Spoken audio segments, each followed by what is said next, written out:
Hey guys, hope you all have been well. Welcome back to my channel. For today's video, I'm going to do a second installment of unpopular makeup opinions. If you're interested in my first video, I will link that down below for you. And if you'd like to stay tuned for my new unpopular opinions, then we're about to get started. Are you guys seeing like the sweat beads that are developing on my forehead? Because it's very hot. Unpopular opinion number one.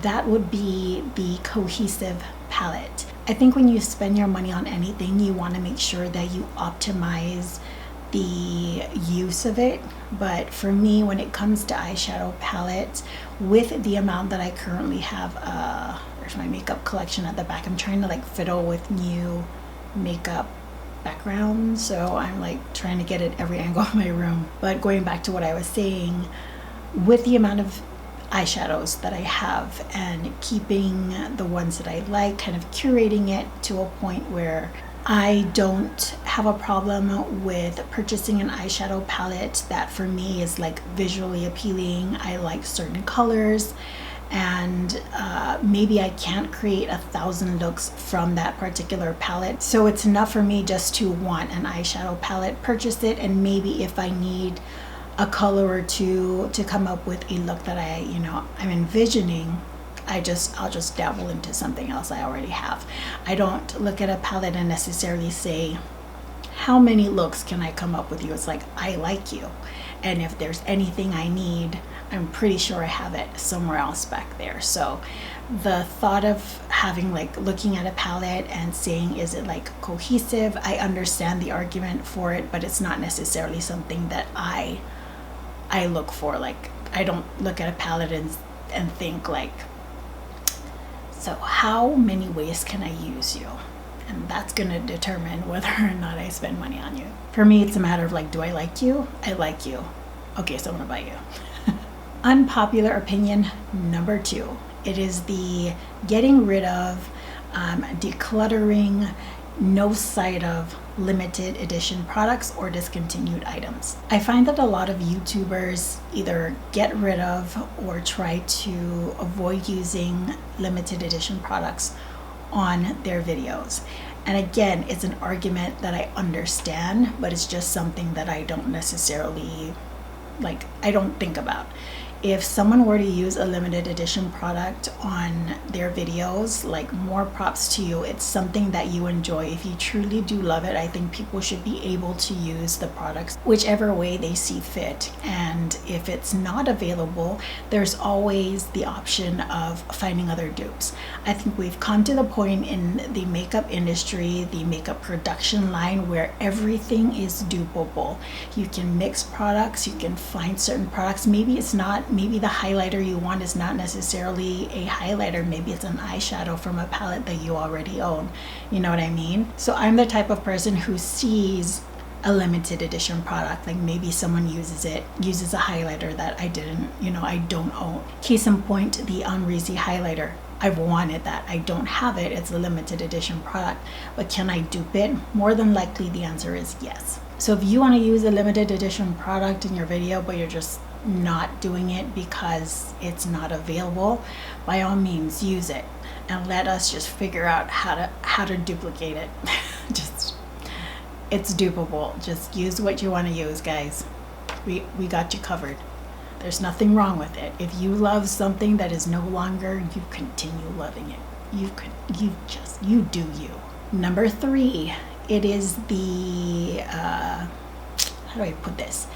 The canceled or problematic, maybe that's a better word, brands or owners and their products. This is another one that I feel is pretty popularized at this point, where if some company is problematic, then people choose to avoid having them on their channels. I respect that. I respect people's decision to do that. There's validity in it because I think, it goes along with your morals, your beliefs, and I think those things should be respected. However, I, as a person, am able to this is the person this is the product, and I view it that way. For me, with all the drama, like let's say Juvia's Place, right? I recently bought Juvia's Place eyeshadow palette, and I bought it prior to everything going down. And at least to my knowledge, I didn't know about it until afterwards. I've been using the Juvia's Place eyeshadows in my looks, and the reason is because I'm able to differentiate and to separate, person from product. And that's not to say that I agree with what's going on. I can wholeheartedly be 100% against the person, but I'm still going to use the product because I have it. And I do enjoy the products and will continue to use them because they're good. And this is a very personal thing. It's very to each their own. But for me, if I have an eyeshadow palette from someone that is considered problematic, I'm still going to use it because I use my money to buy it. You know what I'm saying? And of course, through the purchasing of these items, I am giving these people money. But when I do use these products, I hope that it comes across that I'm not necessarily saying I agree with this person. It's just literally this makeup product is good. Ends there. Nothing more, nothing less. The product is good. Plum. That's it. So the people behind the brands and what they do is very different for me than just the product itself. This is it's just a makeup to me, and everything else that goes on in terms of drama and stuff, that for me is a whole separate issue, and I'm going to think of it differently. I hope that makes sense. I am not digging this, guys. This is I'm dying. The last unpopular opinion, it's not as obvious in a sense that, oh my gosh, this is a popular thing. Everyone, it's very transparent. This, for me, I feel it's popular because of the popularity of the person.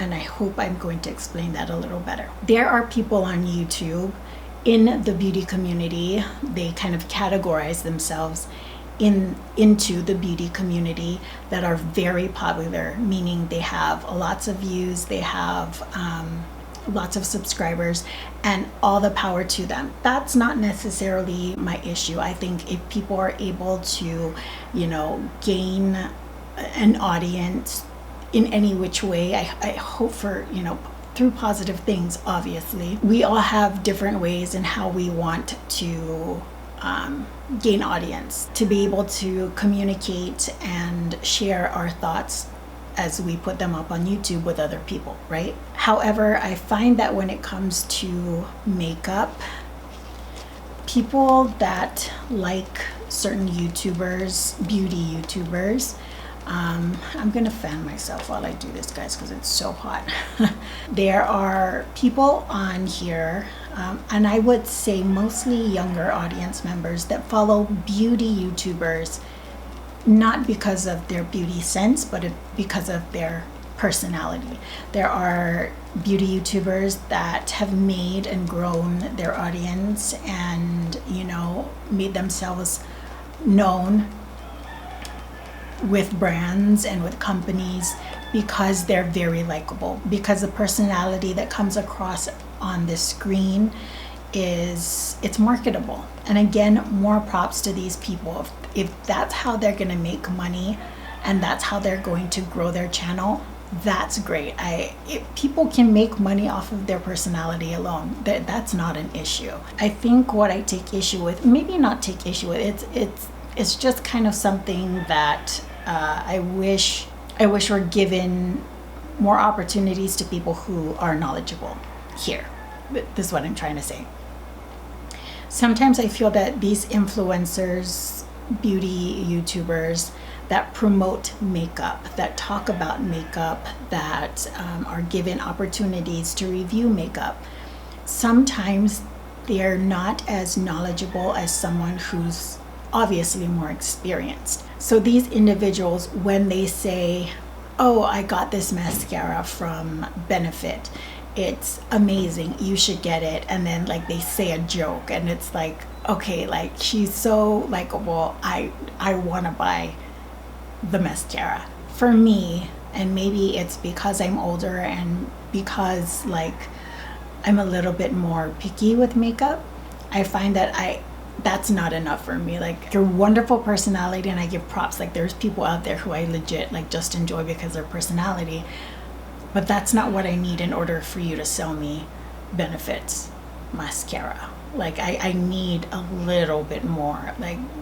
zoom me in, describe what it feels like on application, talk to me about how quickly it dries, is it volumizing, is it lengthening? If you're doing an eyeshadow palette, talk to me about texture, talk to me about the undertones, talk to me about the finishes. You can give me like your quirk and stuff afterwards, but I need the information because this is my money I'm spending. Maybe I feel that people who truly understand and have done numerous reviews are very knowledgeable and do their research on these types of like review type things.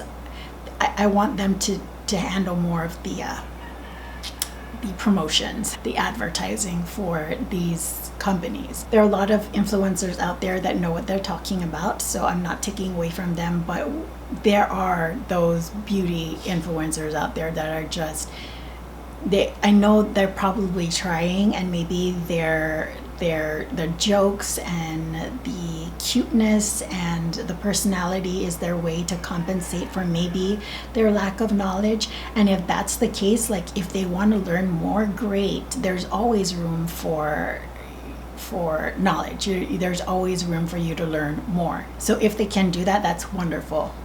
But I also think that brands need to take into account that a lot of us really want to know where our money is going to go towards and whether we feel it's worth the investment. So maybe we should trust people who do really thorough reviews.